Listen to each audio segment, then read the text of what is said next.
हर रोज एक नई कहानी देखने के लिए चैनल को सब्सक्राइब करें और बेल आइकन दबाना ना भूलें।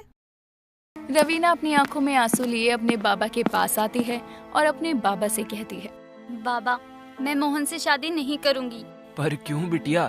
तू तो जानती है कि बहुत मुश्किल से रिश्ता मिला है जिसने तेरा रंग रूप नहीं देखा है। आखिर तू इस रिश्ते को क्यों ठुकरा रही है? बाबा, मैं काली हूँ और मोहन गोरा है, बस इसलिए लोग मुझे उल्टा सीधा बोलते हैं। किसने बोला है बिटिया? मुझे तो आज तक किसी ने कुछ नहीं कहा है। तो फिर तुम्हें ऐसा क्यों लगता है कि लोग तुम्हें उल्टा सीधा बोलते हैं? बाबा, आप तो जानते हैं ना कि मेरे पास जादुई दिमाग है।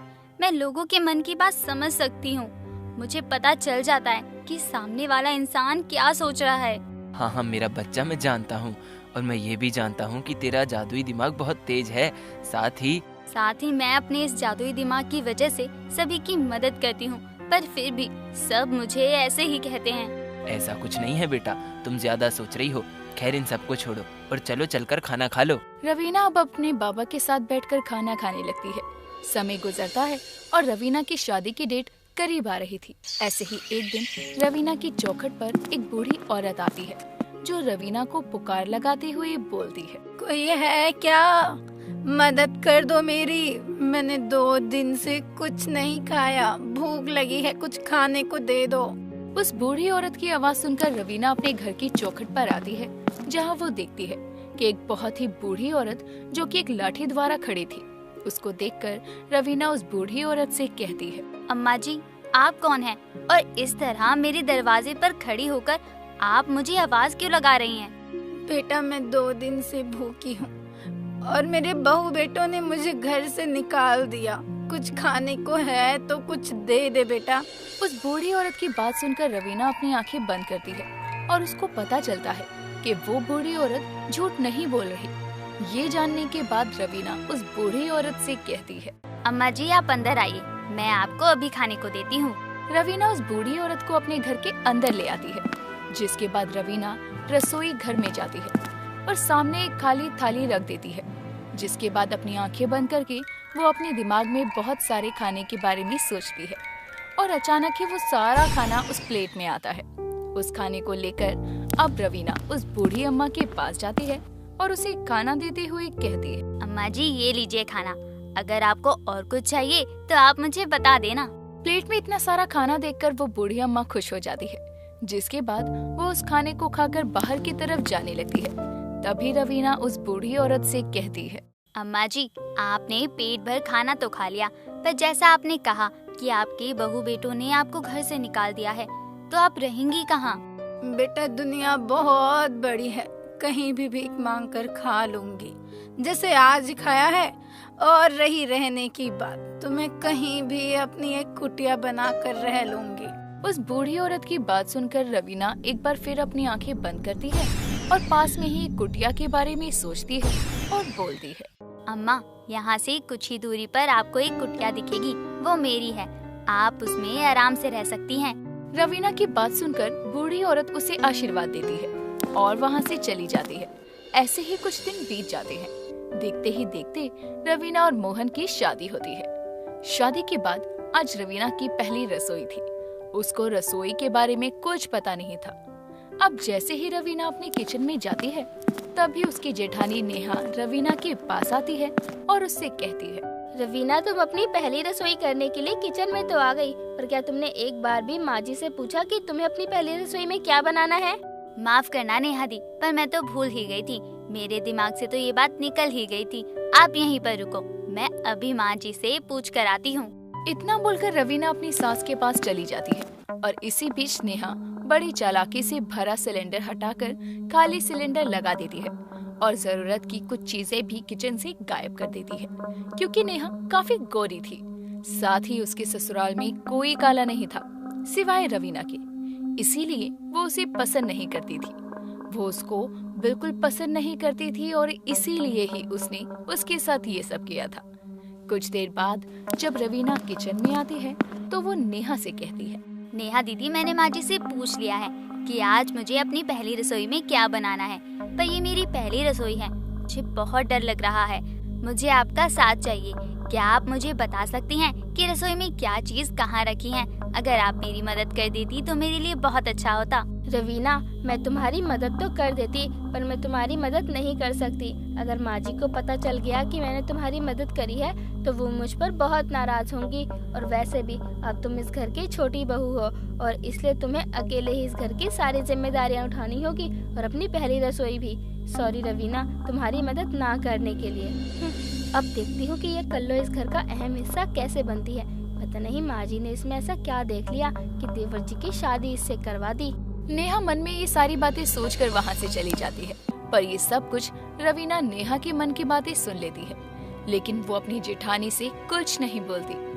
अब जब वो खाना बनाने जाती है तो देखती है कि भरे सिलेंडर की जगह खाली सिलेंडर लगा है, साथ ही कुछ जरूरी सामान भी गायब है।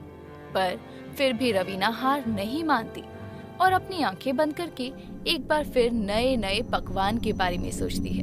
जैसे ही वो आंखें बंद करके उन पकवानों के बारे में सोचती है, वैसे ही वो सभी पकवान उसके सामने आते हैं। और थोड़ी देर बाद जब सभी घर वाले एक साथ डाइनिंग टेबल पर बैठे हुए थे, तभी रवीना सबको खाना परोसती है। सभी के सामने खाना देखकर नेहा खुद से कहती है, ये खाना कैसे बना सकती है? मैंने तो सब कुछ छुपा कर रख दिया था। नेहा खुद से ये बोल ही रही थी कि तभी नेहा का जवाब देते हुए रवीना कहती है, दीदी, मैंने खाना अपनी शक्तियों से बनाया है। मैं जानती हूँ आपने जरूरत की सारी चीजें छुपा दी थी, ये सोचकर कि मैं कुछ बना नहीं पाऊंगी। ये क्या बकवास कर रही हो तुम? भला मैं ऐसा क्यों करूँगी? तुम पागल हो चुकी हो क्या? हे भगवान, इसको ये सारी बातें कैसे पता? दीदी, मैं आपके मन की बातें सुन सकती हूँ, क्योंकि मेरे अंदर एक खास तरह की शक्ति है जिससे मैं आपके मन की चीजों को काफी अच्छे से सुन सकती हूँ। रवीना के मुंह से शक्तियों का नाम सुनते ही वहाँ सभी बैठे लोगों के पैरों तले जमीन खिसक जाती है। और रवीना की बातें सुनकर नेहा अपनी सास से कहती है, माँ जी, आप अपने घर के लिए बहू लेकर आई हैं या फिर कोई डायन? देख रही हो ना कैसे ये मेरे मन की बातें पढ़ रही है। हाँ बहू, मुझे भी यही समझ नहीं आ रहा, पर एक मिनट तो ये बताना, तूने रवीना बहू के साथ ऐसा क्यों किया? क्योंकि मुझे ये कल्लो जरा भी पसंद नहीं है माँ जी। न जाने आपने इसमें ऐसा क्या देख लिया जो आपने इसकी शादी देवर जी से करवा दी। दीदी, जरूरी नहीं कि हर काले इंसान का दिल भी काला हो। मैं काली बेशक हूँ, पर मैं हमेशा दूसरों की मदद करती हूँ। बहू तू सच बताना, तू एक टोटका करने वाली है ना? नहीं माँ जी, मेरे पास जादुई दिमाग है और मैं अपने इस जादुई दिमाग से कुछ भी सोचती हूँ तो वो सामने प्रकट हो जाता है। और साथ ही मुझे ये भी पता चल जाता है कि सामने वाला इंसान क्या सोच रहा है, उसकी नीयत क्या है। मुझे नेहा दीदी के बारे में पहले से ही पता चल गया था, पर मैंने नेहा दीदी से कुछ नहीं कहा क्योंकि मैं यहाँ रिश्ते निभाने आई हूँ, ना कि तोड़ने। जादुई दिमाग? भला आज के जमाने में जादुई दिमाग होता है क्या? और अगर होता भी है तो तू कैसे? मैं नहीं जानती, पर मैं इतना जानती हूँ कि ये जादुई दिमाग मुझ में बचपन से ही है। बहू का जादुई दिमाग देखकर रवीना की सास रवीना को उसके जादुई दिमाग के साथ अपनाती है, जिसके बाद रवीना अपने ससुराल की सारी जिम्मेदारियां काफी अच्छे से संभालती है। साथ ही अब नेहा को भी उसके काले रंग से कोई ऐतराज नहीं था।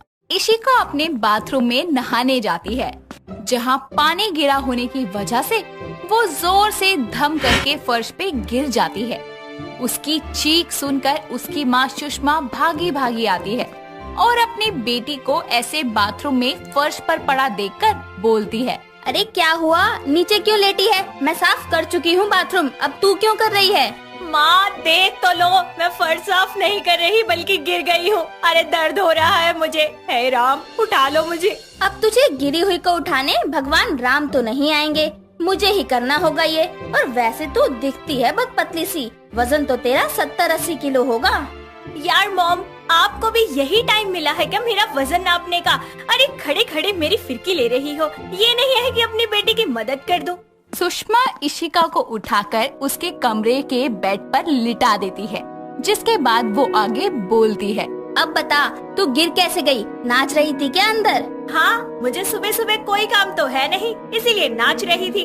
अरे नहाने गई थी बाथरूम में, वहाँ पर पूरे फर्श पे पानी बिखरा हुआ था, गिर गई मैं। मैंने तो तेरा बाथरूम खुद साफ किया था, फिर पानी कैसे हुआ? रुक, देख कर आती हूँ। सुषमा बाथरूम में जाती है तो वहाँ उसको बाथरूम में नल खुला दिखता है। वो नल को बंद करती है, पर फिर भी पानी गिरना बंद नहीं होता। तभी वो संभलते हुए बाहर आकर बोलती है, तेरे बाथरूम का नल लीक हो गया था, इसलिए तू पानी पानी हो गई। वैसे नल लीक कैसे हुआ? तूने खुला तो नहीं छोड़ दिया था कल? क्या माँ, यहाँ मुझे दर्द हो रहा है और आपको पता है ना, मुझे अपने बाथरूम के अलावा कोई बाथरूम पसंद नहीं है, इसीलिए आप उसे जल्दी से ठीक करवाओ। ठीक है, मैं आज ही बुला लूंगी प्लम्बर को। तू आराम कर, अब वैसे भी कॉलेज जाने लायक तो तू बची नहीं है। सुषमा इशिका के कमरे से बाहर आकर प्लम्बर वाले की शॉप पर कॉल करके आने को बोलती है, जिसके बाद वो अपने घर के कामों में मगन हो जाती है। कुछ ही देर में घर की डोरबेल बजने पर सुषमा दरवाजा खोलने जाती है और सामने एक नौजवान लड़के को देखकर बोलती है, वो बेटा इशिका आज कॉलेज नहीं जाएगी, उसकी तबीयत खराब है, तुम कल आना। वैसे तो शायद वो कल भी जाने लायक ना हो, पर फिर भी तुम एक बार आकर पता कर लेना। पर मैं कल क्यों आऊँ? मुझे तो आज आने के लिए कॉल किया गया था। हाँ तो वो गिर गई ना, और गीली भी हो गई। ऊपर से गिरने की वजह से उसके हाथ पैर भी टूट गए, इसलिए बोल रही हूँ बेटा कि कल आना। अरे तो आप चिंता मत करो, उसको सुखाकर जोड़ने का काम मुझे अच्छे से आता है, और तो और मैं गीले में भी उसको पकड़ के काम कर सकता हूँ। क्या बकवास कर रहे हो? तुम मेरे सामने मेरी बेटी के लिए इतने गंदे शब्दों का प्रयोग कर रहे हो, शर्म नहीं आती? इशिका भी ना कैसे कैसे दोस्त बना रखे हैं। एक मिनट, मैं किसी का कोई दोस्त नहीं हूँ, मैं तो प्लम्बर हूँ, प्लम्बर, और यहाँ नल ठीक करने आया हूँ। क्या? ओह सॉरी बेटा, इतने नौजवान लड़के को देखकर मुझे लगा मेरी बेटी का कोई कॉलेज दोस्त है। अच्छा आओ अंदर आओ। वैसे तुम्हारा नाम क्या है? जी मेरा नाम विवेक है। बहुत अच्छा नाम है बेटा। चलो आओ, मैं तुमको दिखा देती हूँ कौन सा नल लीक हो रहा है, फिर तुम उसको ठीक कर देना। सुषमा विवेक को इशिका के बाथरूम में लीक हुए नल के पास लेकर जाती है और बोलती है, बेटा यही नल लीक हो रहा है, इसकी वजह से आज सुबह मेरी बेटी फिसल गई। क्यों, वो नल पे चढ़कर करतब करती है क्या? अरे बेटा बड़े मजाकिया हो, वो ना पानी होने की वजह से गिर गई थी। अच्छा तुम इसको ठीक करो, मैं तुम्हारे लिए चाय नाश्ता लाती हूँ। सुषमा उसको बाथरूम में छोड़कर रसोई में चाय नाश्ता बनाने चली जाती है। विवेक भी अपने कामों में लग जाता है। कुछ ही देर में इशिका की आँख खुलती है। वो ये भूल जाती है कि बाथरूम में गिरने के कारण उसको चोट लगी थी, इसीलिए वो बड़े ही आराम से उठती है और अपने कपड़ों को उतारकर वो शावर ड्रेस को पहन लेती है। फिर वो आधी कच्ची नींद में उठकर बाथरूम में जाती है और वहाँ पानी गिरा होने के कारण वो एक बार फिर से गिरती है, लेकिन इस बार वो प्लम्बर विवेक के ऊपर जाकर गिरती है, जिसके कारण दोनों की आंखें एक दूसरे को बेहद करीब से देख रही होती हैं। तभी वो होश को संभालते हुए बोलती है, कौन हो तुम और तुम्हारी हिम्मत कैसे हुई मेरी परमिशन के बिना मेरे बाथरूम में आने की? वो मैं। विवेक कुछ बोलता इससे पहले ही सुषमा वहाँ आकर बोलती है, क्या है तेरा ये लाउडस्पीकर कभी बंद होगा या नहीं? जब देखो तब फटे ढोल की तरह बजती रहती है, क्यों चिल्ला रही है इस बेचारे पर? आपका ये बेचारा कौन है और ये मेरे बाथरूम में क्या कर रहा है? तेरी माँ को भगाने आया है, बेवकूफ औलाद। सुबह जब मुंह के बल गिरी थी इस बाथरूम में, तब तूने क्या बोला था कि प्लम्बर को बुला लेना नल ठीक करा लेने के लिए, तो ये वही प्लम्बर है। क्या ये प्लम्बर है? अरे अगर प्लम्बर इतने हॉट और सेक्सी होते हैं ना, तो मैं तो रोज ही नल लीक कर दूं। अब उसको काम करने दे, और नहाना है तो अभी के लिए मेरे बाथरूम में नहा ले। नहीं जी, मेरा बाथरूम अभी ठीक हो जाएगा। क्यों, हो जाएगा ना? हाँ अभी हो जाएगा, बस 10 मिनट में। ठीक है बेटा। सुषमा वापस अपने कामों में लग जाती है और इशिका बाथरूम में खड़ी होकर विवेक को घूर रही होती है।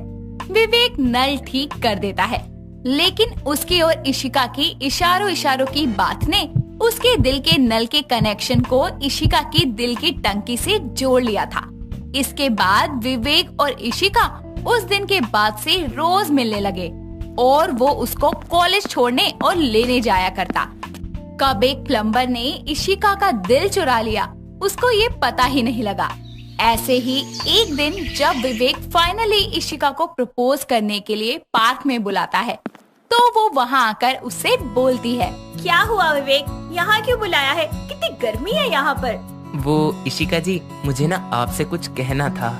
हाँ तो बोलिए ना, मैं तो आप ही को सुनने आई हूँ। वो क्या है, जब से मैंने आपके बाथरूम का नल जोड़ा है, तब से मेरे दिल की पाइपलाइन भी बस आपकी दिल की टंकी से जुड़ गई है, और अब ये कनेक्शन लाइफ टाइम के लिए जुड़ा रहे, बस यही चाहता हूँ।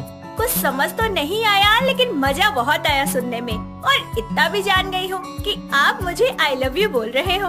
देखा, यही है दिल से दिल का कनेक्शन। तो अब आप बताइए कि क्या आप इस टेम्परेरी कनेक्शन को परमानेंट करने के लिए तैयार हैं?